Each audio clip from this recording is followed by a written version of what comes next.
All right. Jimmy. Let's go. Let's go. How long do we let it go this time? I think we run it for the whole time. Nobody wants to hear us. Today is June 12th. Got to make sure.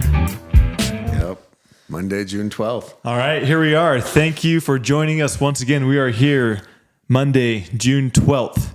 King of the Court podcast, episode 6. 6? Is that right? Or 7? I don't know. Somewhere in there. I'm losing track. These are getting out of hand. I'm losing track. Alrighty. Thank you once again for joining us. First off, we want to start off with our sponsorships. We have thepicklershop.com. Use code ambassador to save yourself a little bit of money at checkout. Ambassador is the code. We love Pickler Shop. What do you like about Pickler Shop, Jimmy? Always the selection, always the service. Honestly, everything you need pickleball related, you can find at the Pickler Shop. I promise, everything. Check them out. Use code ambassador. They have all the hottest items. They have the new Yola paddle that just came out, and that thing is flying off the shelves. So we hear. They have the hottest Vulcan paddles. Everything else they have there. Check it out. You won't regret it. Use code ambassador. The second one is modballs, modballs.com. Use code LOONG10, LOONG 10. You won't regret it. We love modballs. Last time we had some modballs up here. I think we ate all of those, so I don't have any more. Yeah, where are they? I'm hungry. Yeah. So those are great for you to carry out at your tournaments. Give you a little bit of clean feel to move on with the day and just give you clean energy. Any other sponsorships you want to shout out, Jimmy? No, but I got to get these sunglasses off. I heard if you wear sunglasses and you scream into the mic and say, let's slam some Miller Lite, San Clemente, what up? You become the most electrifying man in sports. So I was trying it and it just doesn't work. I just feel douchey. So I'm going to take these off. Oh, man. Starting it off like that, huh? Starting it off. Let's go. Let's go. All right. So we have a jam-packed episode today. So how was your weekend? It was good, bud. It was great. You kept sending me all these messages. Oh, did you see this match? There was, honestly, San Clemente was packed with great matches. It's kind of weird. The weather was, for me, it was nice. It wasn't too sunny, which most people would probably not like. But as a player, you don't have to worry about wearing too much sunscreen, which I normally don't anyways. So that was nice. Didn't have to worry about the sun all that much. I saw that we saw a return of the sleeveless Tyler Leung. Yes. Someone's been on Singles Day. Someone's been doing some curls. As you can tell, yes. I mean, I saw that. Okay. Yeah. But yeah, it was a little bit interesting. I got off the flight from, I flew into San Diego actually because I had a commitment there, and I got off the plane and I thought it was going to be warm and everything like that, but it was actually colder than it was here in Utah, which was cold, overcast. Yeah, a couple of rain delays, right? Yes. Yeah. So that's crazy. Any big matches that caught your attention? Well, I mean, I think we can recap it. Should we run it down? Sure. I mean, we can start with singles. Men's singles, obviously, Colin Shick upset Ben Johns. I mean, I think that's the biggest storyline was that Ben was upset. And yeah, Shick just played well. He's one of those guys that is very streaky. Like, I feel like most players other than Ben and Colin lately. And when he's hot, he's hot. And when he's not hot, he loses to 34 seeds, But yeah, he played really well. He took it to Ben, honestly. Beat him in 2 games. That was on GSB, right? So it was being live streamed. No, nobody saw it. That's the worst part about it. Yeah, you show 3, the PPA, let's talk. You show 3 out of 5 matches of Ben on mixed doubles day, and then you don't show him against Shick in singles day. That was a quarterfinals, right? No, I thought it was second round, wasn't it? Shick was a 19 seed. I don't even know if it was quarters. I don't know. It was either round of 16 or quarters. I don't know. I know that I looked at the pickle brackets and Ben finished like 19th overall. Obviously, he withdrew, but his final, how they rank them, it was like 19th. So how about that website real quick? Oh my God, what a disaster. That looks like a 7th grade science project. Like, it is horrible. Whoever developed that, like, quit your job. Go do something else, because that website is awful. And it's wrong. It's wrong half the time. What do you mean wrong? Well, if you go look at it, if you look at the actual bracket, last night I was looking at the actual bracket and it would show, like, for example, in the bracket it showed that James and Anna beat the Johnsons for 3rd in mixed. But then if you switch over to where it shows final standings, The Johnsons were ahead of James and Anna. So I haven't even been using it to its fullest capabilities. It's just awful. Well, it's stupid. It doesn't have any seatings on there. How do you not show seatings? Yeah. But I think they are introducing live scoring, which is really nice. So yeah, I mean, that show where they're at in the matches. The only benefit to it is like on pickleball tournaments, you have to log in every single time you would go to check. This does keep you logged in. So I guess they got one thing right. But what a horrible website. Like, honestly, I feel like I'm back in like 95 and I have to like put the CD in and get my 100 hours for free to check out that bracket. Never once did I think I would regret pickleballtournaments.com. Right? Yeah. But the layout of viewing the brackets was so clean. It was so simple. Yeah, exactly. Getting there was a nightmare, but the layout was good. This is terrible. I mean, it's so bad. Yeah. What? Seriously, who did it? Like, did Connor like do a solid for one of his cousins or something? Like, what is happening? It's rough. It's rough. So if you develop that and you follow what are the chances we go back to pickleball tournaments now? Everybody has a newfound appreciation. Yes, maybe that's what it's like, right? Like you don't know what you're missing. You had something really bad, and they just gave you something even worse to make you appreciate the lower one. Yeah, you don't know what you're missing until it's gone, right? All right, going back to singles. So Colin beat Ben lost to Shick, which was the big upset. Yeah, and then I think the second major storyline was Connor Garnett just went on a big run. He played really well, got to the championship Sunday, and then he lost to Tyson. Was that in 2 or 3? It was in 2. But here's what's crazy is Tyson was down in game 1, 10-5. Wow. And then he ended up running off, 7 in a row. Yeah. And then he blew him out in the second game. So, yeah, I mean, Tyson got hot. Last time those two played each other was in Atlanta, and Garnett actually beat Tyson. Him. Yeah, Tyson made some comment afterwards, like only Tyson can. But he's like, he used to coach at a tennis center in Yakima, Washington, and Connor Garnett was a junior tennis player there. And so he said he's known him for a long time. It was like 10 years ago. And then he said that he saw that Connor was getting into pickleball and he actually invited him up to Coeur d'Alene to help train him, which I've never been invited up there. That's weird. I think you're definitely not getting invited up there now. But then what was funny is he has to grab the mic and yell, because he's tough, but whatever. He yells, he's like, but he's never coming to Coeur d'Alene again. No more invites to Coeur d'Alene. I don't know what that means, but like, I guess, Connor, you lost your invite to Coeur d'Alene. I don't know, because you got too good. I have no idea. But Connor's he's very tough in singles. He's a very good singles player. Got a lot of pace, a lot of depth on that ball. He's got a lot of action, a lot of spin. He can hit those corners. His backhand I actually think it's better than his forehand. Yeah, Connor's good. He needs work on doubles. Although they did beat Tyra and Rob Nunnery. First round, second round? First round, because Tyra and Rob went 2 in a barbecue. Oh, that's right. Yeah. Me and Tyra actually played that exact same team in Texas. Yeah, was it Connor? It was Connor, same team. And Gitcheva. Gitcheva, yeah. Who follows me on Instagram, by the way, just saying. Shout out. Do you follow her back? Shout out, Kristen. No, I don't, but I will now, because you just called me out. By the way, Jimmy has a new updated Twitter and Instagram, or just Twitter? Yeah, listen, there's some creepos out there. I'll be real. Some of you guys have sent me some great messages. Thank you. I've responded to all of those, but also some of you are nuts. Some of you are crazy. So, I started a new Instagram. We'll link it. It'll be right here. Watch. Okay. Maybe. If it's not there, I'm look like an idiot. But anyways, it's you don't go ahead. Blast it out there. What is it? Jimmy Miller _PB. Okay. So you don't think there will be creepos that posted that one? No, I hope they do. That one's fine. But the other one, it's got like family and it's just, I don't know. Wait, so is this Instagram or just Twitter? Sorry. Both. I got both. Okay. So is it the same one for both? Same one for both. Okay. All right. We'll get that blasted out. We'll put that in the description so people can continue sending those great messages. Listen, I love the messages. Seriously, I've got a lot of really good ones, funny ones.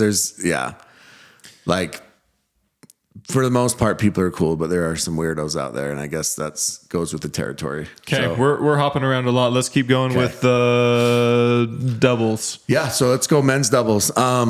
So I think the biggest thing with men's. Real quick. Okay, let's talk about you and Jocelyn. Yep.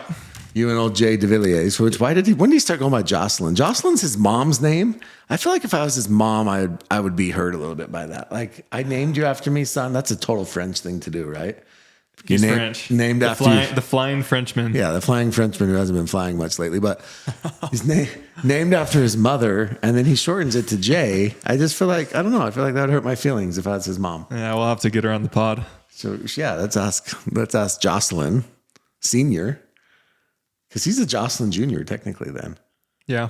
Okay. Anyways, you guys played Nunnery and Hayden Patrick Quinn. We had one round before that. That was on center court. Yeah. And you guys, the 30th seed, right? I don't know. Yeah. Yeah. And you guys smacked them. You guys played really, really well. I watched it. We did. It's easy to play well against a team that it's their second pro tournament, they said. So yeah. And they weren't bad though. They weren't bad. No. Yeah. I mean, yeah, I don't even remember who they are. We don't know their names. That's how little we care. But but then let's get to round 2, because that's what I want to talk about. So this is a legit question, and I know it's going to sound funny, okay? But when you play a guy like Hayden, he's a little guy. Like, is it hard to get like pumped up for that? Because you're like, this is little kid standing across the net from me. Like, he's just a little, you just want to tussle his hair and be like, move along, sport. And yeah, it's kind of funny. Recently, him and there's a couple other players that they like to, a lot of players call it chirping talk and just kind of smack talk. Yeah. And he started doing that. And I think it irritated Jay a little bit. They were kind of going at it, and it works when you're winning. But as soon as you start losing, you look kind of like not so good out there. And they ended up beating us. It was a pretty close match. I think me and Jay got off to a slow start. They played great. They played really well. No discredit to them. They played really well. Rob was solid. Hayden was actually really solid. And then it's just frustrating because you play so close against them, and then the next match they got smacked. Yeah. Yeah. Like 4-2 or something. So I watched this show the other day. It's called The Curious Case of Natalia Grace. Go check it out. What's that on Netflix? It's on like Discovery ID or something. But anyways, this is really bad. But this couple adopted this girl. They thought she was 6 years old. Okay. And they adopted her. They're raising her. And come to find out, she was a little person and she was 22. Is that Hayden? That's Hayden. I'm telling you, Hayden is like 45. Like, we're going to find out one day that he's like 45 years old and he's got like a wife and 4 kids and he's a retired engineer, used to work at Boeing or something like that. He used to work at Boeing. Like, that's Hayden, right? Oh, man. So how do you get pumped? I mean, it's hard to get pumped. And then when he starts chirping, it's like, it's lose for you when a 17-year-old chirps at you. Yeah. Because if you chirp back, you're a bully. Yeah. Annalie loves to call people bullies for chirping back, right? Mm-hmm. She's 16 and then, she's 25 when she's chirping, and then she goes quickly to 16 when she needs to be. And I think that's kind of with Jay and Hayden, right? It's just a lose-lose situation. Yeah, it was tough. They played well. I don't know what to say. I wish we had maybe one more round into it, but that's what's tough about these PPA tournaments is if you don't bring your A game, then you don't have any chance of winning gold. And for sure. And then, like you said, they lost the very next round. And men's doubles. I mean, it came down to really, it was Ben and Colin, Matt and Riley again. Here's what's crazy is I bet Matt and Riley wish that this was an ESPNer because they took the first 2 out of 3. The only thing I'll say with that is sure, they got the first 2 or whatever it was, 2 out of 3.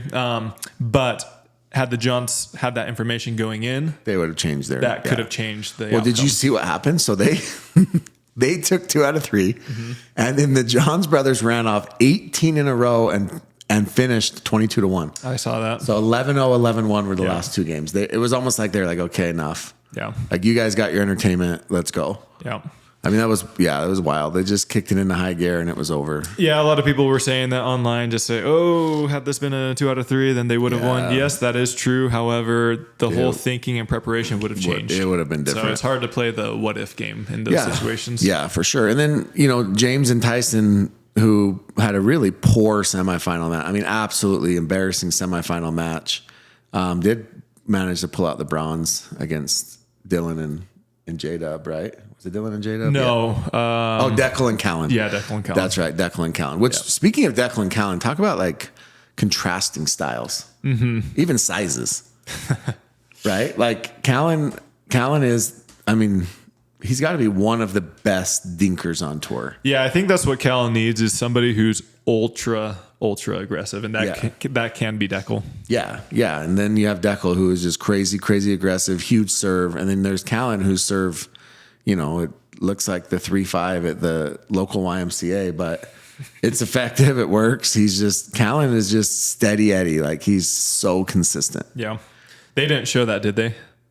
What? That match?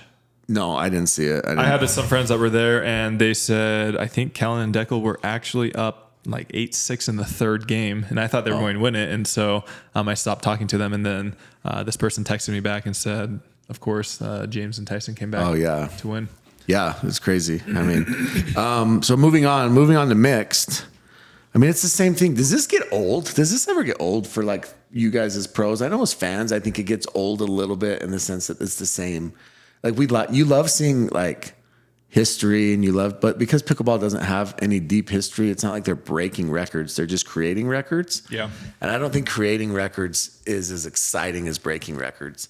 Like when Tiger Woods was on his historic runs, right? You knew he was breaking Jack Nicklaus's records, or at least Sam Snead and Jack Nicklaus and Bobby Hogan. He's breaking those records. And so there was some measuring point already, and he was, exceeding that bar. Where right now with what Ben and Annalie are doing, they're creating it, and I don't think it has the same like luster and excitement. And so I think it's getting old. Oh, I think it's been old for long before this, probably at least a year, maybe even 2. Yeah. I mean, it's like clockwork for them. I mean, I've said this before, but when you have the number 1 seed playing against the number 2 seed, let's say, that's not the 1 versus the 2. That's the top player and the top female player versus maybe the second or third best player or fourth best player, with the same thing with the women's. Yeah. And there's a drastic difference between the two. Yeah, for sure. And so, Ben and Annalie, I mean, Ben was trying in that. So Ben and Annalie versus Tyson and Catherine for the gold. They beat him. I think it was like 11-3, 11-5 or something in the first 2. And then in the third, they were up 6-0. Yeah, he started doing And Ben starts trying like these inside out forehands. And I mean, like if you reach the point where you're just going to try shots in a gold medal match, like that's when you just retire. Yeah. For the other team. Yeah, for sure. And what was funny is, I mean, not that Tyson and Catherine, obviously they were still trying. They were trying very hard, but it's almost like, it's a little bit embarrassing at that point, right? It's like you're putting everything you have into this, and these two are over here. So who's going to beat those teams? Who's going to beat Ben and Annalie? Well, I just think, aside from me.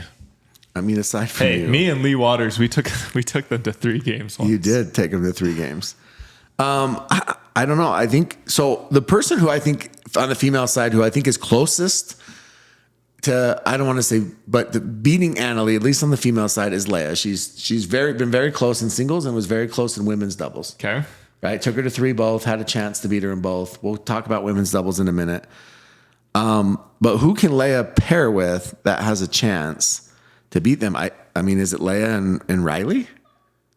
So I mean, yeah, they're going to be close. I think they're going to be close. I think you need somebody who is unorthodox, somebody that is different, somebody that speeds up. I honestly think like a Jeff Warnick, somebody, or DJ Young, or somebody that speeds up the ball, that is unorthodox, that's not predictable. Ben and Annalie, they can just grind out these players who are so predictable that, I mean, they might lose 1 out of 20 or 30 times, but DJ or those types of players that are just really high ceiling, AJ Kohler. But they got to get hot. They got to get hot, yes. For one match, yeah, I agree. And I think those types of players have the best chance to beat. Could a AJ Kohler, a hot AJ Kohler, okay, if he gets hot and he's not missing dinks into the net, and like Etta. Sure, if AJ gets hot, for sure, because he can start flicking the balls and speeding it up, and Etta can clean it up. But I think those types of players are the ones that will have to take someone like that. Who gets, I mean, that's who Ben Johns lost to, is Philip Locklear and Ben Newell, and all they did was drive the ball. Yeah, but here's the problem, okay? The problem with that is those guys are not, because they're not consistent enough, they're not getting deep enough to beat them in the gold medal. Yes. They're not even getting to the gold. Yep. Because they don't have that consistency. So maybe on, like you said, on a one-off, there's a chance. But with how seeding and things are taking place, it's just, they're just not consistent. But Ben and Annalie, they just have almost every single player accounted for. They know what to do. They know how to play them. They know where to hit the ball. Yeah. I mean, they smashed. I mean, Tyson and Catherine, I think you'd probably say, are probably the clear cut number 2, except for when Riley. I mean, I don't know. But Catherine's definitely the clear cut number 2 female right now. I think there's a few others that are on her heels, but she's still the clear cut number 2. And they just smashed them. I mean, they smashed them in 3 games. I want to say like the first game was like 8 minutes long or something crazy. Yeah. I mean, they're just rolling through them. So yeah, I think it. I mean, I've talked about this before, but I think a lot of players, even at the top level, they go into matches with the idea that they've already lost. Yeah. Like a lot of players, if they're in gold, they're happy they're in gold. Yeah. Like they're fine with that. They're happy to get silver. So I'll be honest, I felt like that a little bit watching women's doubles. I felt like, obviously I love Edda. I think Edda is one of the nicest people. And so what are you going to say bad about her now? I'm not going to say anything bad about her. I'm not, I think Edda still has that like competitive spirit, but I just think that Edda and Irina were like, I mean, they took a game off of them. So it wasn't like they were just happy to be there, but it just felt like they reached the point after they took a game off of them where like, Annalie and Catherine just started to roll. And it was like Edda and Irina were like, okay, let's just get this over with. Yeah. You know what I'm saying? Like mentally they had maybe checked out like, okay, we're not going to win. And that's what happened, I think, last week too. Last tournament too, where Edda and Meg, right? They got to gold and then like they, got smacked the first game. And then it was like, okay, well, silver's great. Yeah. You're still getting good points. You're still getting good money. Yeah. Let's get out of here. You get marketing material out of it. And so, yeah. But hey, so we'll switch. So anyways, Ben and Annalie, Tyson and Catherine, and then James and Anna Bride ended up winning bronze. Do you like his tweet? Dude, first of all, you can't say that your girlfriend drives you around because you don't know how to drive and then go out and say that a year and a half ago you were driving for Uber Eats. First of all, that must be really dangerous. Nobody got their food. Second of all, which one is the truth and which one's the lie? Where are we at here, bud? I love James. I love me some Papa Jimmy. Listen, James is a funny guy. I've talked to James on a few different occasions. He's a funny dude. Here's a story. He got asked to go play yesterday. I know this for a few reasons, but he got asked to go play with Tyra, Leia, and Dave Carvalho, who is also batshit crazy. We'll just throw that out there. And he said, I can't play today. I'm actually going up into the mountains to take a 2-day sabbatical with no cell service, no nothing. I'm just going to go sit up on a rock for 2 days. And I honestly think he's dead serious. Like he's got to reconnect. Yeah, he's got to reconnect. MLP this week, big week. But the best thing about him is he can actually go up there on that rock and reconnect, and he can call Uber Eats if he gets hungry. So I don't know if there's service out there where he's going. Maybe he's got a discount code. But let's go women's real quick. Okay. So women's. It was Annalie and Catherine. Okay. And then they ended up playing Jessie and Andrea in semis and rolled through them. They played late game in the semis. I think they had been sitting for like 6 or 7 hours.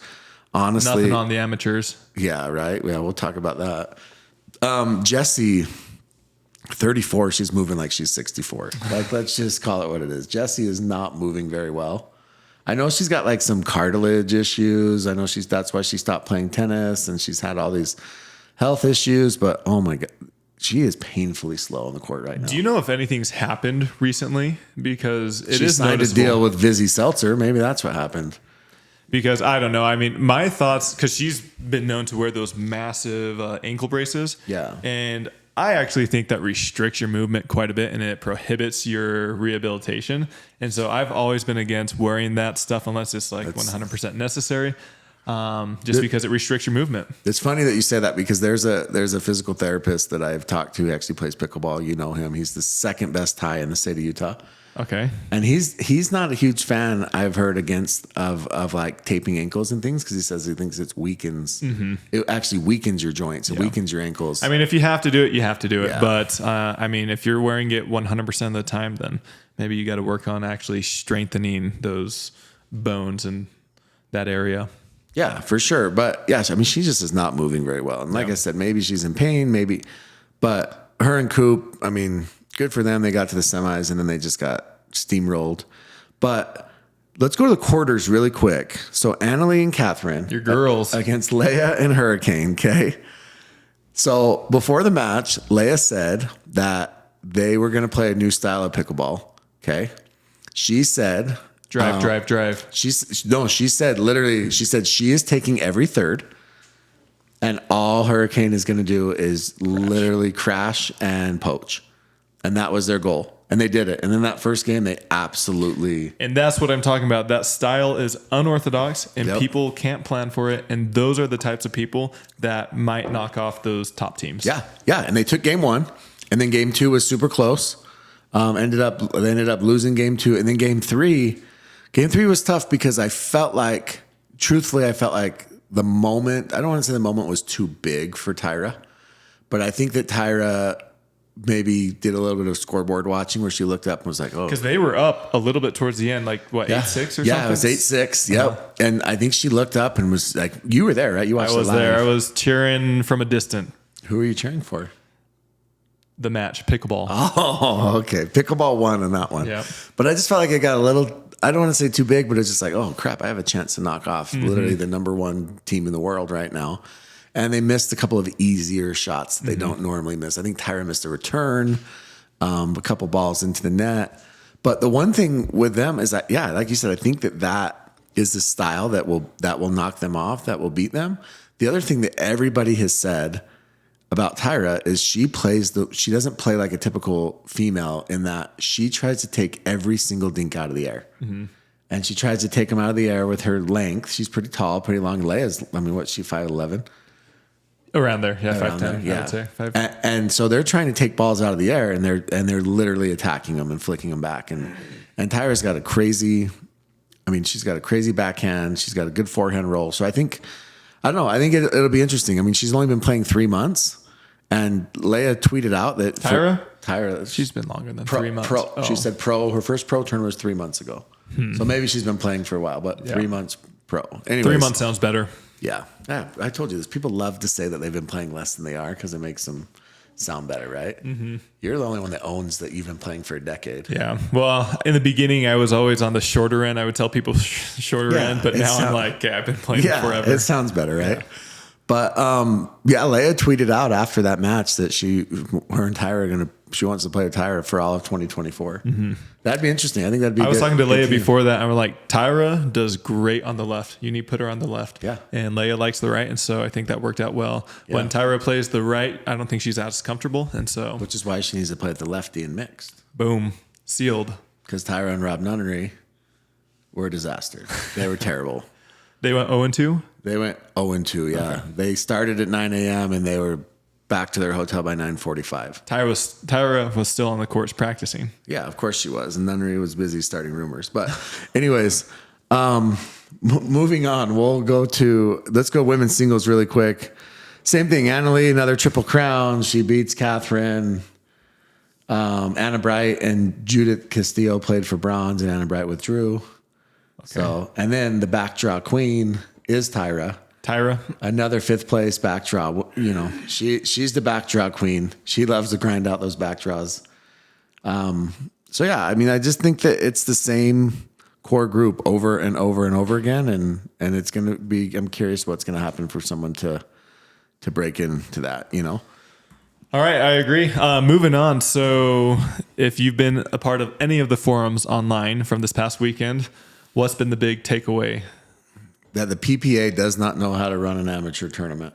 Okay, so I think there was one rain delay or one day of a lot of rain delays that pushed everything back significantly. Multiple hours. For one day. Yeah. Yes. So give us a breakdown. I think the tournament had 12 to 1,300 players. Yeah. Amateurs, pros combined. Yeah. So again, they were saying that they were playing 3 and 4 matches in 12 and 13 hours, which is just, I can't even fathom that. Like I would have checked out. I'd have gone home. They were, the funny thing that the PPA gets major complaints about too, which always makes me laugh, is the bathroom situation. People got to go. Yeah, like listen, I get it. Like I'm a bathroom guy, right? Hey, they had a nice spa that I was able to use at Lifetime. Did they? So they had a steam room, a sauna. Yeah, so Tyler's gonna find the good ones, but for us amateurs out there, like roll in a couple porta pots, Connor. It's not that expensive. It's not that hard to do. I think they did, but probably they could use more and at better locations. Well. And lots of people complain about that. They complain about like literally not being able to find water. Mm-hmm. And then the other thing that obviously San Clemente is beautiful and people love the location, but there was a lot of complaints about the seating and how when you sit on that grass and concrete combination. It's just not comfortable. And it's like to sit there for 8-9 hours. It just kind of sucks. I don't know. I liked it. I like the optical. But bro, you sat there one time. No, I was watching. I was out early on a couple of the days. But yeah, anyways, but the amateur events, I mean, what do you do? How do you fix that, Ty? Like, do you think they need to pick better venues? They need bigger venues, Yes. or they need to cap registrations. That's the thing. But Yeah. so there's this. Parking was a nightmare. So that was the other thing. Someone said this shuttle bus was like a party bus with plywood over the windows that they were 100% sure had carried dead bodies before. So I don't know. Did you ride in on the shuttle? Hey. Or the pros get their own parking? No, we didn't even get our own parking this time.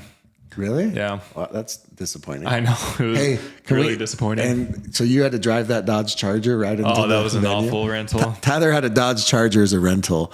He looked like, seriously, he should have rocked one of the Stallions, Tyson McGuffin mullets. And he looked like one of those guys slamming Miller Lights in the back of his Charger. Anyways, so I don't know. How do you fix them? Yeah, you got to cap registration. You got to cap registration, or you just got to go to a bigger venue. And I've been saying this at almost every single venue we go to. It seems like we exceed capacity. Yeah. So here's my pickleball hot take of the day. Okay. The PPA is not going to be doing amateur tournaments in 3 years.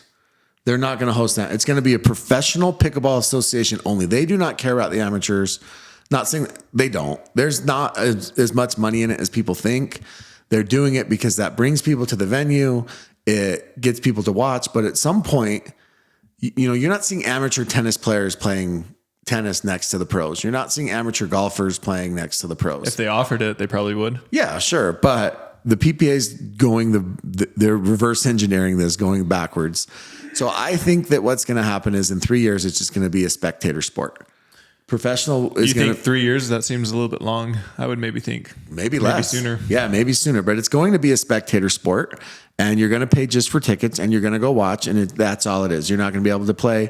And maybe the PPA will host tournaments around the country. And they'll be separate. And they'll have pros come and make appearances. But you will not be playing at the same time as the pros anymore. The pros will be they'll be their own singular event. That's a lot of revenue they're missing out on. Is it though? Because, I mean, according to Andrea Coop's tweet she sent out, who runs the Beer City Open. BCO. The BCO, which you've played in. I have. I was, probably their second or third year. Yeah. And she said that the money that the amateurs play does not subsidize the pro purses and that people need it. But it does subsidize the venues and things like that. That's probably true to some extent. I think that's a little bit misleading. I think it kind of all filters into one pot. Yeah. I think a lot of people misunderstand or don't understand how expensive a lot of these venues are. And to host them, they do cost a lot of money to rent them out. All the logistics, full-time staff. I think Connor claimed that there was 20 full-time staff employees there, plus volunteers, plus everything else. And so it's expensive. Connor got grief for having volunteers. That was my favorite. Someone's like, you're a legitimate business and you're having people volunteer. Who doesn't have volunteers at an event? Like there's volunteers everywhere. Like that's I'll knock the PPA for lots of things, but having volunteers, I will not knock them for. That's so stupid. Like people get mad about the dumbest things on those forums. Yeah, but I'll just say, I think a lot of people underestimate the costs that go into these tournaments. But on the other hand, I will say, I do know what PPA charges for sponsorships, and they are expensive. So that's my next question. They are very expensive. Is the PPA one sponsorship or one TV contract away from getting rid of amateurs? I think they are. I really do. I mean, I really think that the PPA is going to... But they love the optics of having people there. And if they didn't have the amateurs, you've got to reduce 50% right away. 50% that are watching the matches. Okay, I agree. If you got rid of the amateurs, you would have 50% less right now. But do you think that people would pay just to buy a ticket just to go watch the pros? Like, would you go pay, like, as a fan? I guess I should ask myself. Yeah, ask yourself, because I'm a little bit different. What are you trying to say? I'm not a 3.5. Wow, this guy. Jeez, what 3-0. What an elitist. That was Kyle McKenzie, you're right. That was arrogant. Hey, I saw him and I was going to mention something about it, but You didn't? You didn't mention it? I didn't. He was with other people and I didn't want to put him on the spot. He's a horrible broadcaster, but absolutely horrendous to listen to. He's like, seriously, I mute YouTube. Anyways, if you get a big TV deal, right? And they're like, okay, we don't need the amateur money anymore. How many tickets could they sell? I mean, Depends if you're at what price point. If you're a lot of people are complaining when it's $10 to $20. yeah, one myself again. People are, you guys seriously go get a job. There's people that are like, oh my gosh, $60 for my whole family. That's cheaper than going to a movie. In California, it is. Movie tickets are like $20 there. Yeah, like that's just wild to me. So either way, like I think that people would still pay it because I think that pickleball is big enough, and we're not sure. It's Some not people like we're would, but do you think filling 10,000 seat arenas right now? Yeah, but that venue in San Clemente that can hold probably at least 1,000 if it were packed. Yeah, but I think that they could sell 1,000 tickets on You think so? championship court. They did on Sunday, or do you think those were players? A lot of them were players. But do you think that, so would those players still pay? Also, why are we slamming Miller Lights real quick on championship Sunday when the demographic of the crowd is 70 plus? Like none of those people, they couldn't even get up to come get a Miller Light, let alone drink one on a Sunday. Like that was weird. They love that type of content. No, yeah. But when he poured it in his hair, that was nasty. Yeah. Like know your audience, bud. Like that was wild. Maybe he does. That's why he's doing it. They didn't bust in any frat boys. Oh, but the funny tweet, who was it? Odoth that did the screenshot of the followers on Instagram? Oh yeah, let's talk about this. Yeah, real quick. See, we're going to jump around a little bit. Jumping around It's all okay. over the place. We like it. Sorry, Ro. Hey, so Tyson's big thing on his podcast is clout chasing. That's his word of the month. I don't know if he just learned what clout means, probably because it's more than one syllable. Wait. Clout. Nope, it is one syllable. So anyways. We got to cut that part out. Anyways, clout chasing is his big thing right now. If you buy Instagram followers, isn't that the epitome of clout chasing? Could be. I mean, wouldn't that what you consider? So Tyson, we know for a fact because you can actually track these things. Maybe he just posted some very appealing content during those months. Okay, so it was 1 month, January of 2022. He gained 22,000 followers in January of 2022. Mm-hmm.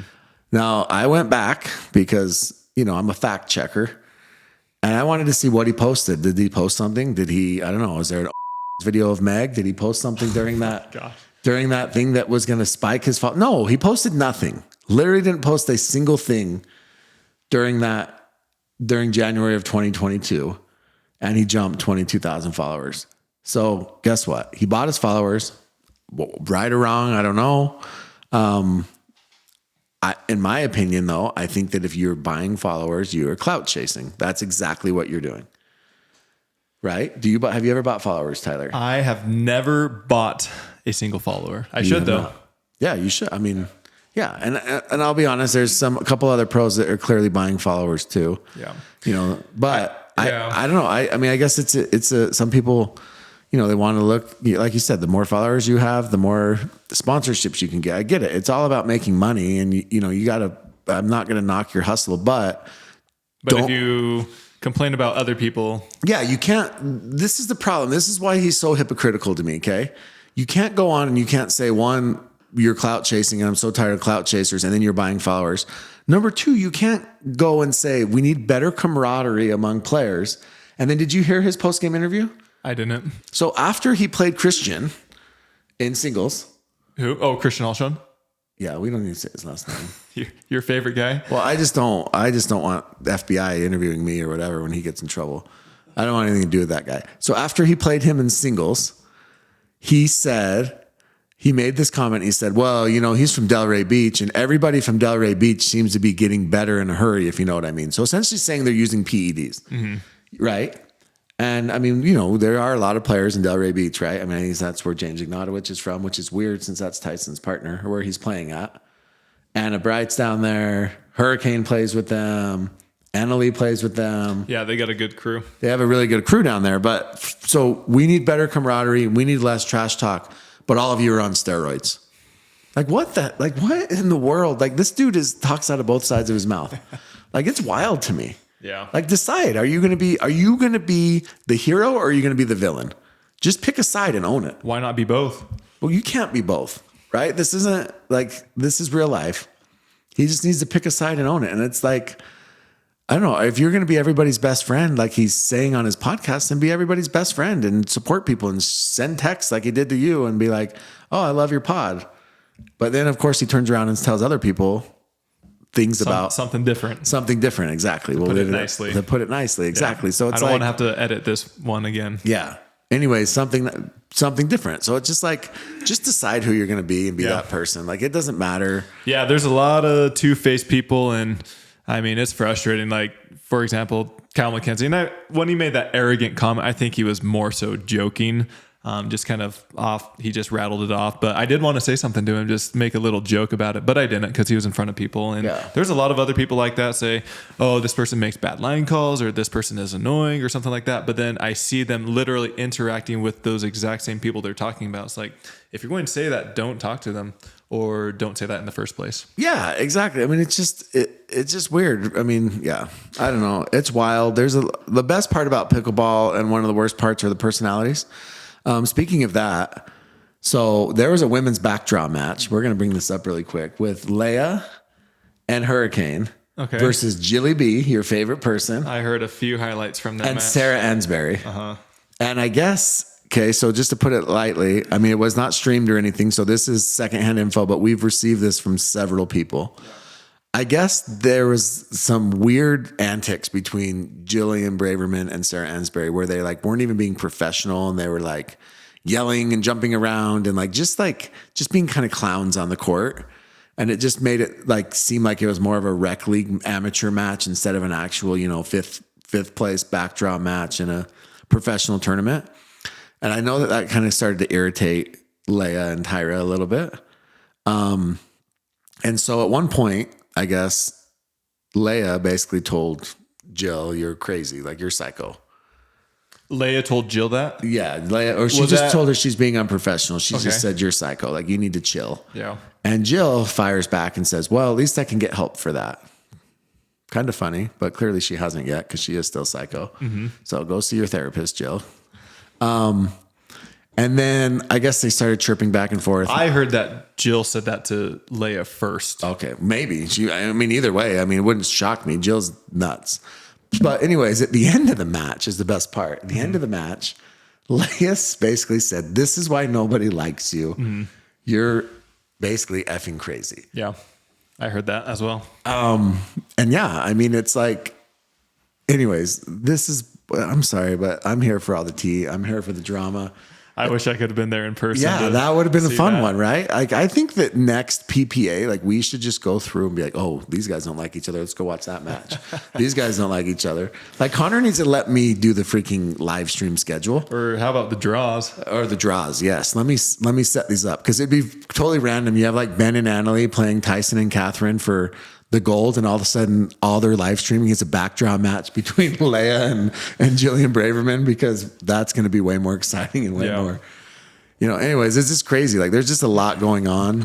One thing about I'm going to mention about the not live stream courts, or just if you play after the live streams is done, there's a lot of players who are smart and they don't cheat often, but when they do cheat, it's at critical points. And so I had a friend, Jay, my doubles partner, he was playing mixed doubles, and I had heard that they played a match, and a ball was called out on them that they swore to me was maybe 5 inches inside the line, and there was nothing that they could do. This lady called it out, and that was pretty much the end of the match. You're not going to drop any names? No, I'm not going to do it, but I mean, people can obviously look it up. It was Jay and Callie. It was Jay and Callie, yeah. I wasn't there. This is from secondhand information, so once again, this could be incorrect. What round was it? I'm not sure. I actually don't know what round it was. Okay. But it's funny because they got out pretty quick. So yeah, it's funny because there's a lot of players who act like they're very honest and everything like that, but then when it comes down to those critical points where it really matters, they'll obviously see the ball their way. Yeah, of course. And honestly, when you're not on championship court, grandstand court, it's being streamed. You're either on your best behavior or your worst behavior, which is kind of funny, right? Because some people are on their best behavior because they're like, oh, this is live streamed. I don't want to come off looking like an idiot. Yeah. And then other people want the attention. And so they do fall on the floor and they roll around and they have all these histrionics and weird yelling and screaming. It's just a little bit different. So yeah, I get that. Real quick, what are your thoughts on having every single match line calls being made by other people? I think they should. You think they should? I think this is professional pickleball. Let's act like professional pickleball. So my thoughts, actually, I enjoy having the person call it, the opponent call it, but they need to have lined people there or a referee that can overturn them or line. But they've got to be sitting in the yes. Because I think, like for example, in tennis, when John McEnroe or anything like that, when people were calling those lines, it was very entertaining. It brought character to the players. It brought personality from the crowd, from everything like that. But if you had a robot calling the lines, there's no emotion there.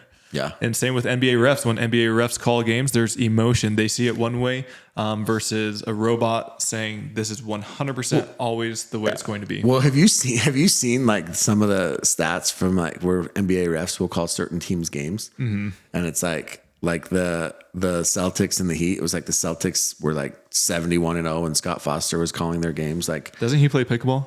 Yeah, he is a pickleball player. Yeah, but like it's just wild. So yeah, I think that there's a human element to it for sure. Yes, but if you add those robots to pickleball 100%, then you take away that human element. Yeah. That's my little hot take. I can see that. But then maybe you just have humans. I think you should have humans or be able to challenge up to 2 or 3 times per game. Yeah, and then if you run out of those challenges, that's your fault.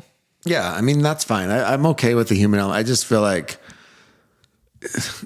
as the money starts to increase and as gambling starts to get into pickleball, which it sounds like, I mean, it's supposed to be, and it sounds like when gambling comes, they're going to live stream every court, which is going to be amazing. That's going to be insane logistically. I mean, they can, I mean, they do great with 2 courts, but that was a process for them to get 2 courts going. Here's my plea, Connor. Let me commentate Grandstand Court, please. Get me on there. Get me on the mic, Connor. I promise you I'm better than You're not going to be able to make it out of Utah. You can't even get a MLP ticket or I know, I'm struggling. Your flight to MLP yet. Struggle's real right now. Anyways, Connor, let me commentate Grandstand Court. But anyways, yeah, I think that once you start live streaming more of those, then those calls are going to become way more crucial because as the money starts to increase, people are greedy, right? They start to get greedy. And so now it's like, okay, well, this is a huge gap between 5th and 6th. There's 7th and 8th, whatever it is. And like, this point is going to matter way more because it's worth a lot more money. I think you're going to see worse line calls. So I think that's when you have to have at least line judges and players not making their own calls. And then when you have thousands and, however much money is going to be bet on every match and every point, it's like, you've got to get them right. Yeah.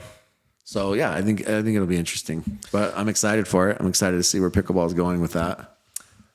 Another thing, I would not be surprised if within the next 2 years they change the format or the scheduling of tournaments, how they play them. What in terms of playing multiple events in one day, like doing 2 or 3 rounds of doubles, 1 or 2 rounds of singles, 1 or 2 rounds of mixed doubles. I would not be surprised if it went that way. Yeah, I think that's a good idea, to be honest with you. Mm-hmm. It's not bad. And then I actually like that. Yeah. Is that your suggestion? Do they have a suggestion box for the pros? I mean, like people will voice their... Do you fill it out? Yeah. Who's the pro? Is it Hannah? Is she the pro liaison? No, she used to be, but she left that role maybe 6 months ago. I don't know, 8 months ago. She got fired or she left it. Wow. Who's the pro liaison? Sam Flaxman. Oh, that's right. That's right. It brought in Sam so you guys wouldn't have a players union. Mr. Sam. They didn't want you guys to unionize. Do you think pro pickleball players will ever unionize? They need to. 100%. 100% they need to. Yeah. Yeah. But Sam's not going to allow that. I don't know he's just the communication between us. Do you like Sam? Sam's great. He is a very good texter. He will tell you exactly what he's doing. If he's boarding a flight, he will say, I'm boarding a flight. I'll be available in 1 hour. I'm going off to get a drink. Let me know whenever. And he's on it. He's on it. Really? If not, he'll let you know that he'll respond within 1 or 2 hours. He's great. Okay. That's actually pretty good. No, the players like him. They like him for his communication. That's good. He's really on top of it. Was Hannah not that way? She just wasn't overly bearing with her text. If she went to the Starbucks to get a drink, we didn't know. Sam will let us know when he's going to get a coffee. Did you want to know though? No. Maybe some players do, but Sam is great. There's a few players. He's slowed down quite a bit, but in the beginning he said, "Hey, I'm getting a drink right now." There's a few players that wanted to know where Hannah was. That's for sure. Okay, well, let's moving on. Any other things you want to talk about? We got MLP coming up. Yeah, let's talk MLP. Yeah, let's talk MLP real quick. I think This is the big one, the season This finale. is it. We got Super Monday is what they're calling it. Yeah, Super Monday. 2 teams make it. Yep. So that's the Right. top 2 teams from the first 3 events. So this first event or this third event of MLP will go into the rankings. So essentially, I mean, as long as you guys, let's talk Seattle Pioneers really quick. You guys have won an event and you've got to the semis of an event, right? Correct. So as long as you guys get to the semis, I think as long as my team, the Seattle Pioneers, Ben's team, we get to the... why do you say Ben's team? Well, he was picked first. I don't care. That doesn't make it his. This is Tyler Lung's team. team. Ben, get in line. If we get to the semis, I believe we're 100% in the super final. Okay. I think even if we make it out of pool play, we have a very, very high shot of making it. So your biggest competition is the Mad Drops, but Thomas has this. Did you hear about what it is? Yeah, it's something with his heart, which is a serious issue. It's really serious. Yeah. It's scary. Actually, there's a guy. He actually sends us questions on the pod. The Nick with lots of C's. Yeah. He's a doctor or I think he's a doctor. Anyways, he posted about it and basically said that the fact that Tyson or that Thomas was playing such high level pickleball with this heart condition is pretty amazing. And that basically he can't regulate his heart rate or something like that. So yeah, that's I scary. feel extremely sad. That's very serious. Yeah. And it actually, I mean, obviously I hope Thomas gets better, but it actually puts the other team at a very awkward position because if I know I'm playing against somebody that you could potentially kill, that's very serious. Yeah, it's scary. I mean, obviously Thomas has to make that decision. Yeah. What decision is best for him, but I may not be moving Thomas around as much on the court. Yeah, but I mean, you want to win. Yeah. But you don't want to put somebody in that situation. Thomas, get better. Yeah. Sending you. Do whatever is best. And most players that I've talked to about this situation, they said they wouldn't play. And you just adopted a baby. Go freaking worry about that. Like that, I shouldn't tell you what to do, Thomas, but that is the most important thing. Trust me. But he does have a full-time job. So I guess Pickleball. What does Thomas do? I believe he's in sales and software. Okay. Tech sales. Okay. So we got some random, there's lots of attorneys, right? Matt and Andrew are attorneys. Yeah. Zane's a CPA.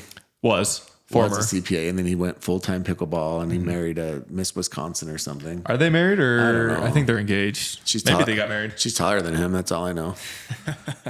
Hey, you told Zane. Wait, can we tell this story really quick? Sure. Okay, so on Zane and Thomas Shields' pod, The Dink, go check it out. Which is great. Honestly, it is a really good pod, and Thomas has this dry, sense of humor almost to him. Like you don't realize he's being funny, and then as you listen to it, you're like, oh wait, that he was being funny about that. Like I actually think they're fun to listen to. And then Zane is just kind of goofy. But anyways, they told a story. He said that you guys were at the Vegas Open. He was playing with Althoff, right? Accurate. And who are you playing with? Eric Lang. Eric Lang. Okay, so a little bit of height there.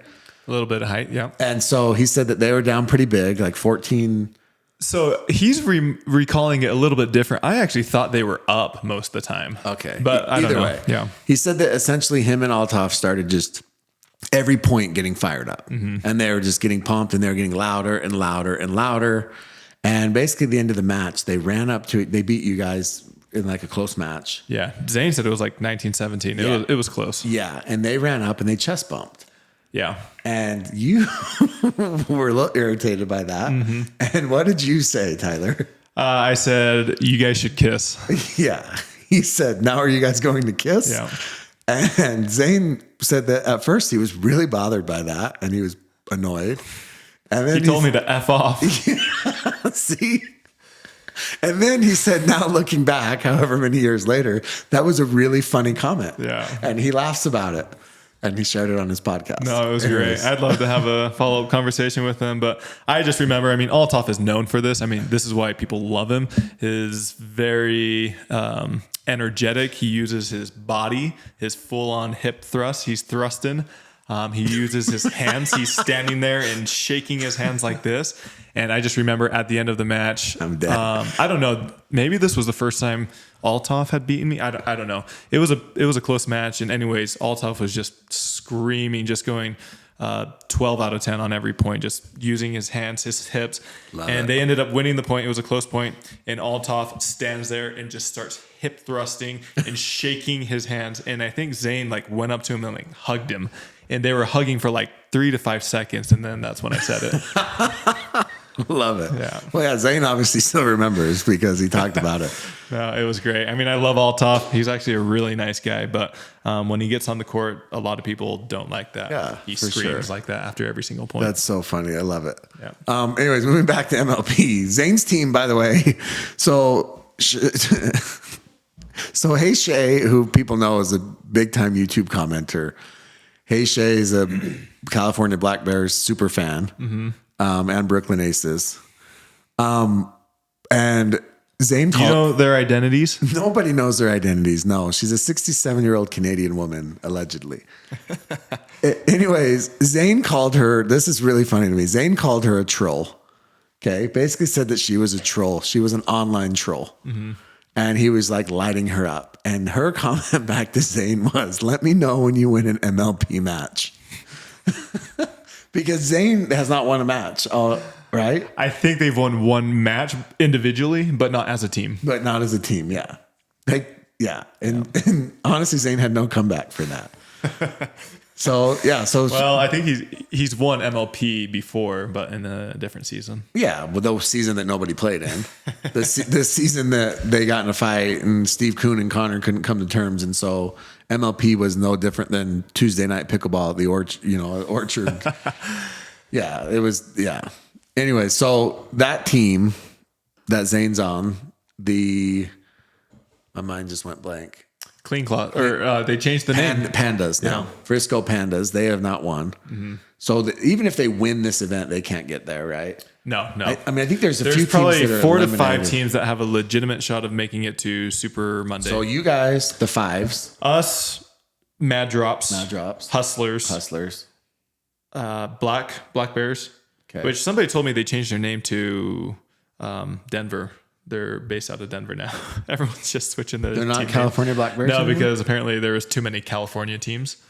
Richie, can we get... From what I've heard, I don't know. I could be wrong. You're personal friends with Richie. Yeah, I have his number. I'll shoot him a text. Let's find out from Richie. Let's go to the source. But that would also make sense since they're minor. There's like 5 California There's teams. 5, and their minor league team, the Pickler Cubs, is out of Utah. Yeah. So maybe. Yeah. That makes sense. Yeah, and so we got the Black Bears, and there's maybe one other team if everything were to go right. Yeah. But that means everything goes right. Those top 3 or 4 teams don't even make it out of pool play. Okay. Yeah, so. So, But Super Monday is sweet. I mean, obviously, that's what every team wants to win. I believe there's $60,000 per person if you win that event. what network is it on? So I'm not sure which network it's going to be on, but I believe it's going to be a major one. That's awesome. That's exciting. Yeah, I'm pumped. I actually wish they would have done the top 4 teams. Because the top 2 teams, I mean, if you're in 5th place or something like that, yeah, you want to win. But I mean, essentially, if you don't do well in one MLP, you don't have any chance of getting to the. Can we? I don't know if you're allowed to disclose this. Okay, No, for sure, no. but give me this breakdown because I was told by a couple of professionals that they are not going to play MLP season 2. I won't say who because Season 2, as in starting this year in 2023 or next year. This year. Okay. Because they said that they get paid either way. I have heard to speak on that. I would speak on it, but I just don't know. Okay. Yeah, I have heard stuff like that, but I'm not sure on the exact details. But you don't know. Like is every contract different? So some of the Are you saying that these professional players that told me this are higher up on the totem pole than you? No, I have heard that, and I just need to get more information on that. Okay. Yeah. Yeah. Anyways, they basically told me that they're opting out of the season coming up because it's just a grind with all the PPA tournaments, and then to add this into it. Not that they don't love MLP, but that it's just really, really a grind.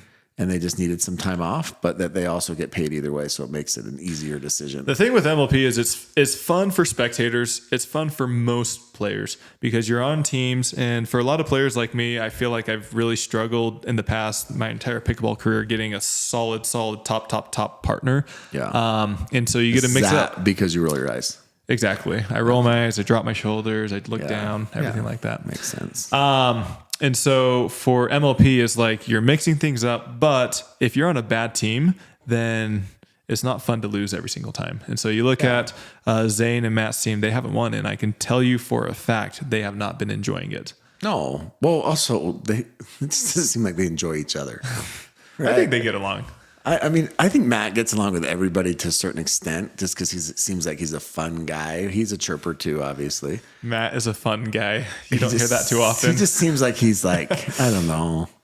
He seems like he could be fun. He probably has that dry sense of humor. Zane's just goofy. Honestly, Zane's career ended when the spin serve ended. The Zane saw. The Zane saw. Yeah. No, I mean Zane's good. He's a good player and he's pretty funny dude, but yeah. Let me be on that pod. Thomas, let me come on your podcast. They would love to have you on. So hey, that swear jar, they have a swear jar and it goes to Alzheimer's, that thing would get filled. Yeah. So MLP will be fun. I mean, a lot of people don't talk about how important the pool play is. It all depends on the pool play on whether or not you're having success. And that's the biggest thing is the pool play. I still think the fact that you guys don't rotate through every single team is... Well, it's not possible to play every single team. But isn't there 12 teams? There's 12. Yeah, but I mean, you could play 9 of them. Sure. But you're playing like 4. Yeah. In 3 events, you're playing the same 4 teams. No, not the same 4. Some have played the same teams. Yeah, but how many teams have you played? We've played probably everyone except for probably 3. Okay, but other teams have... Other teams have played the same ones, yeah. So I don't know if it's just a random draw or if they they claim it's random. Picking matchups. Okay, that makes sense. Yeah. So we want to do just real quick move. So MLP, I'm excited for you. You guys are going to play on Monday. Tune in. I promise you that the Pioneers, I guarantee, stone cold lock guarantee that the Pioneers will be playing on Monday. Woo! I like that. Where do we... Yeah. I really hope that's the case. No, they will. I promise you they will. I think if we get out of pool play, we should be playing on Monday. I mean, Ben is obviously at the top of his game right now. Tyler's playing really well. Etta has elevated her game. And Megan didn't play great last weekend, but the weekend before the last couple weekends. So I think that, as long as she is well rested, I think that the Pioneers are definitely the favorites. Who do you think will be in the who do you think will be in the super final finals? You guys, Super Monday finals. I think you guys in the Hustlers. Really? So they would essentially have to pretty much get to the finals. Win it, yeah. And I think they're in I don't know what pool play they're in, but I don't think it's a cakewalk. I don't think anybody has I think that you guys now have the easiest pool if Thomas doesn't play. Well, you'd think that, but I mean, he was out for Daytona and they picked up Hunter and they got to the semis. Who do you think they pick up? Well, it all depends on who loses. They can choose from the teams that have lost in Challenger League. That's right. So it could be Pablo. What if Pablo played? Yeah, that would help. That's right. Brendan Long or Hunter. Well, again. Brendan Long's disappeared since Red Rock. I think he stayed in St. George, but...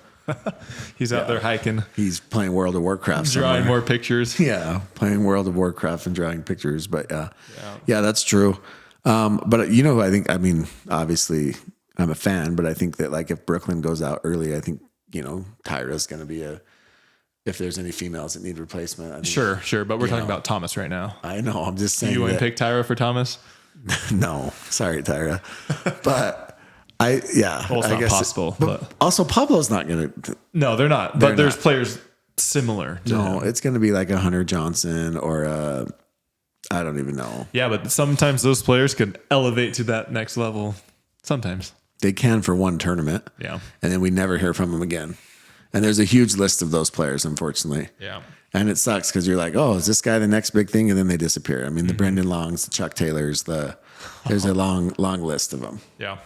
So, man, this episode is dragging on. Let's wrap it up with some questions. Okay, real quick. So on the Dink, on their podcast, they talk about our boy Zane Affleck. Okay. So let's talk about this really quick. So for those that don't know, Zane Affleck he played college baseball. He's from St. George, Utah, played college baseball, really, really good athlete. And he's just kind of wild, just kind of off. And he was a very, very, very good pickleball player in his day. Similar to AJ Kohler. Yes. He had a very high ceiling. Very high ceiling. Yes. When he was on, but he was absolute wild card in the sense that and on and off the court. You never knew what Zane was going to do. You never knew what his reaction. You never knew if he was going to lose his crap on the court. We told a story how someone went to inspect his paddle and he just threw it over the fence. There's millions of stories of Zane out there. So many stories. I mean, he is like, and the one thing about Zane, having met Zane several times, I've even played with Zane before, is that he's very charismatic. So when you're talking to Zane, it's hard not to like him. Mm-hmm. The first 5-10, your first encounter with him is great. Yes. And then as soon as you turn your back, he's reaching into your wallet. But with that being said, Zane is a legend. He's played with Riley Newman. He's played with tournaments. He's played with you. He's literally like. He's played with most of the players. Most of the players, and everybody has a Zane story. So I want to hear a Zane story.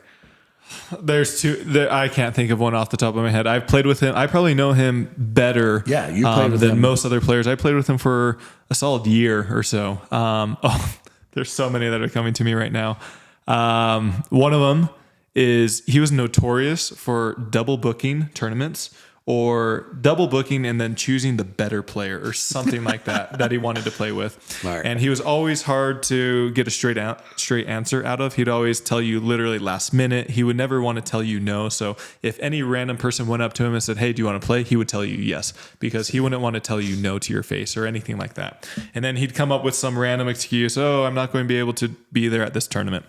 Anyways, he was supposed to play in this tournament with Colin Johns. It was the Texas Open, probably 2019. He was supposed to play with Colin Johns, and Colin had heard that Zane wasn't going to be playing. And so Colin kept texting him to say, "Hey, are you coming to Texas Open?" And Zane kept saying, yes, I'm going to be there. I'm going to be there. And Colin kept hearing other things that he wasn't going to actually show up. So Colin, he doesn't know what to do. He shows up to Texas Open. He literally flies to Texas Open and he's there. And then the day before that they're supposed to play, Zane said he made up some excuse. "Oh, I can't make it out there." And this was Colin flying to Texas, spending all that money, expecting to play. He couldn't find a replacement partner. And then the funniest thing is that somebody posted a picture. Zane drove to Salt Lake or Brigham City to do a clinic or play in a tournament. And so Zane chose another tournament other than PPA to play in, where he told his partner that he wasn't going to be able to make it. Yeah, that's Zane. I mean, there's so many stories about. So many stories. I mean, he's wild. And let's not forget the time that he nastied Nelson. The founder, the guy who created the Nasty Nelson. Nasty Nelson, yes. Which is crazy to me. I have it on film somewhere. I need to get it. Yes. So, I mean, honestly, Zane he's wild. There could be a Zane story every single week. So Nasty Nelson is where you're serving and you're intentionally hitting the person up at the net, closest to the net. So the person receiving, you're hitting his partner. And that counts as a point. And that counts as a point because the ball hits somebody before it hits the ground. Yeah. And he did that on the first point. I've never seen anybody nasty Nelson somebody in a professional tournament. I've seen it all the time in rec play, but in a professional tournament and to the person that founded the Nasty Nelson. It's amazing. That was nuts. Yeah. And of course it was Zane that did it, because that is Zane. He is crazy. Like there's a lot of bad stories about Zane, but there's some really funny stories about Zane. So that's our Zane Power Hour. All right, real quick, we're running low on time. We try to keep these around an hour and 15. We're going to power through some of these. All right, somebody says, can we do something about Jimmy's nose whistling on the mic when he breathes? Is it whistling? Can you stop whistling on the mic? We just talked to our editor and he said that I kill it on the mic. He absolutely told me that I am perfect on the mic. Apparently you're whistling. You're breathing too heavy. I guess, but Ro told me that I'm killing it. So. All right. Well, who are the most promising incoming pros? For me, I probably have a little bit more strict definition on incoming pros. So I'm going to keep it to those that have been playing less than 1 year. Your favorite guy, Christian Alshon, James Ignatowicz, Federico Stackford, Pablo, all those guys have been playing for 2+ years, so I don't count them as incoming pros. Okay, so incoming, I would say Connor Garnett. He's been surprising me in doubles. Great singles player. I think a little bit more experience in doubles. Tyra on the women's side.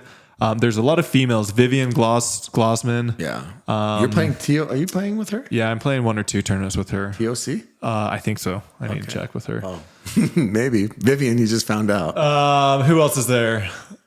Yeah. A new girl, Rihanna Valdez, who I'm also playing 1 or 2 tournaments with. Yeah, I think that the women's side actually, oddly enough, has more because it's harder to find mixed partners. And so I think that a lot of these high level men are snatching up these women, and so we're going to see them more. Where a lot of these men are going to stick with singles for a while before they actually bust into the doubles and the mixed doubles scene. Pisnick.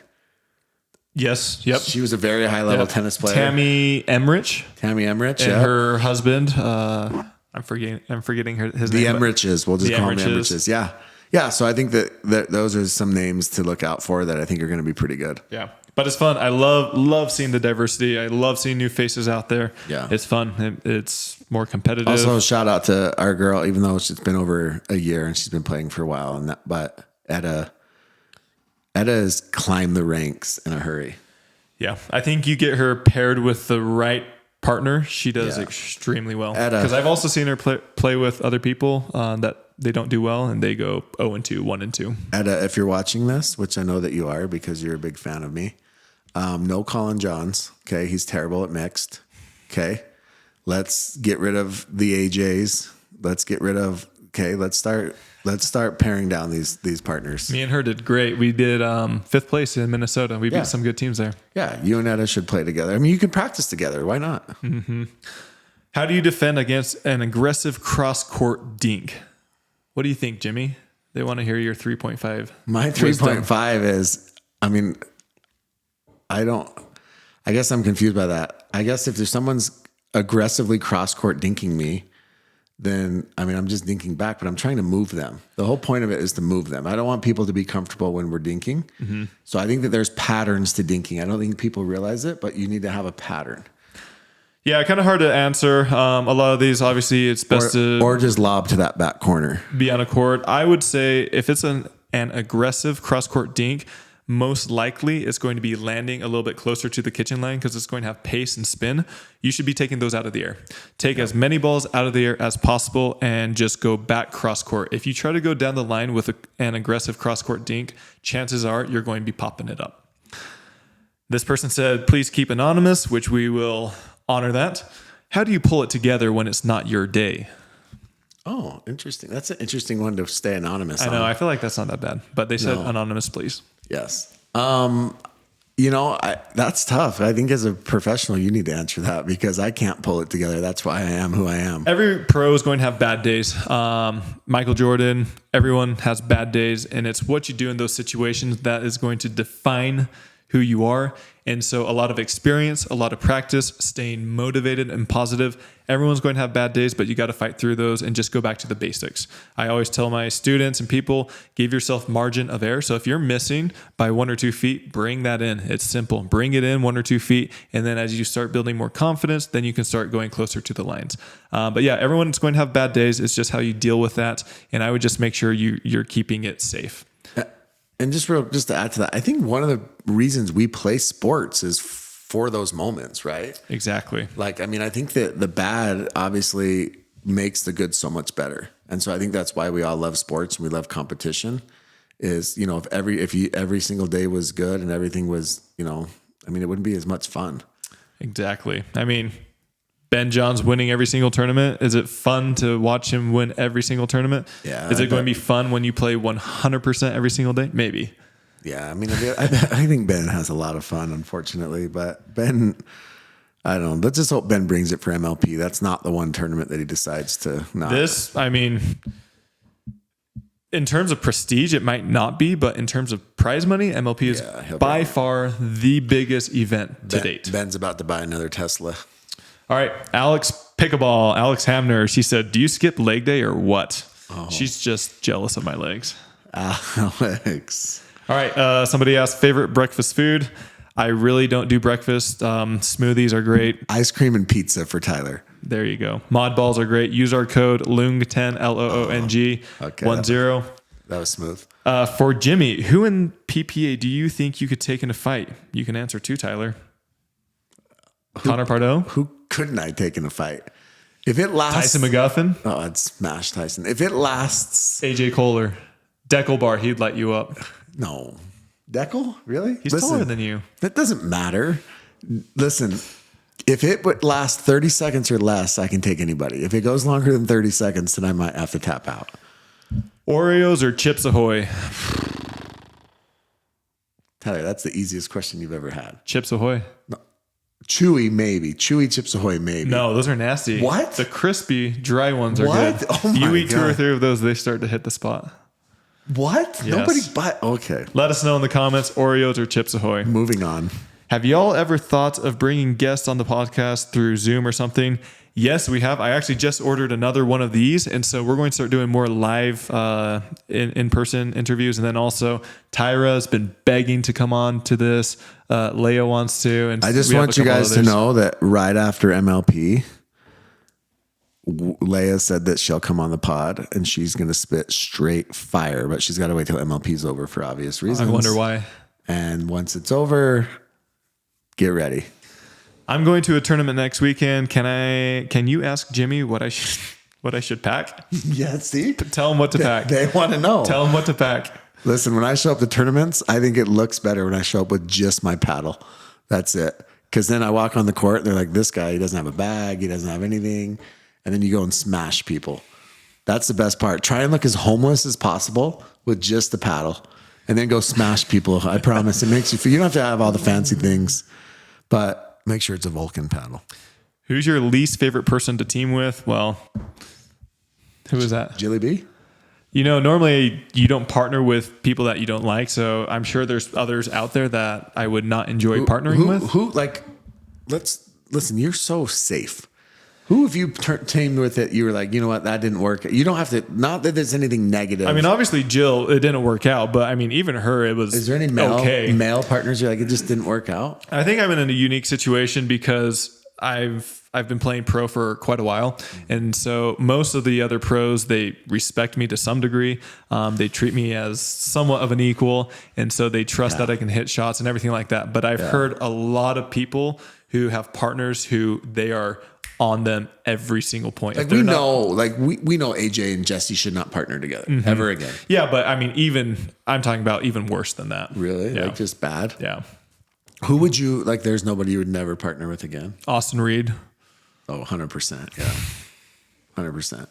Austin's that guy that gets frozen yogurt after tournaments and yeah. I mean, if I don't like somebody, I'm probably not going to partner with them. Yeah, so. that's fair. What makes a good partner? Example, how do you pick up a frustrated partner? Everybody's going to be different. You say, good idea. After every single shot Every that they miss. shot. Everybody's going to react to partners differently. I was talking to Megan Dizon about this, and she actually was kind of in the same boat that I am. She said, I don't like it when partners compliment me or say, good idea, good shot after every single time.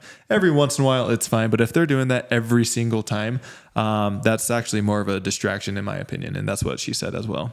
Well, yeah. And her partner for the last tournament, she's probably worried he was going to get taken out in handcuffs at some point. And then Sterling Golly, he wrote in, I'll let Jimmy read this. I don't think he's going to answer it because he just got out of hot water with this same topic. We're definitely not going to answer that one, but Sterling texted me, I'll tell you. All right. Anything else you want to add? No. Good pod. Let's MLP week. Get pumped up. Hopefully Jimmy figures out his flight plans. He was supposed to be coming down there, but obviously there's a hiccup right now. But we'll get him down there, and if he gets down there, we might do a on the road podcast, and we'll answer some more questions. Could you imagine on the road pod at MLP? Yeah, that'd be fun. Would I even be allowed on the grounds? Your band, they got your sign, your face out there. Am I that? I might be that guy. Yeah. So. There was so much we covered today. We actually wanted to cover even more. Jim Kloss, we're going to get to him next time, maybe. Our podcasts are as long as Jim Kloss's Facebook posts are bad. Okay, make sure to check out picklershop.com. Use code ambassador for now. Modballs.com as well. Use code Loong10. It's going to save you. You're going to love it. You won't regret it. Sunglasses are back on. We appreciate you guys tuning in. Make sure to like and subscribe and share this video with your friends. We're trying to grow this, and so any interaction helps us a lot. San Clemente, how you feeling? Oh. That was good.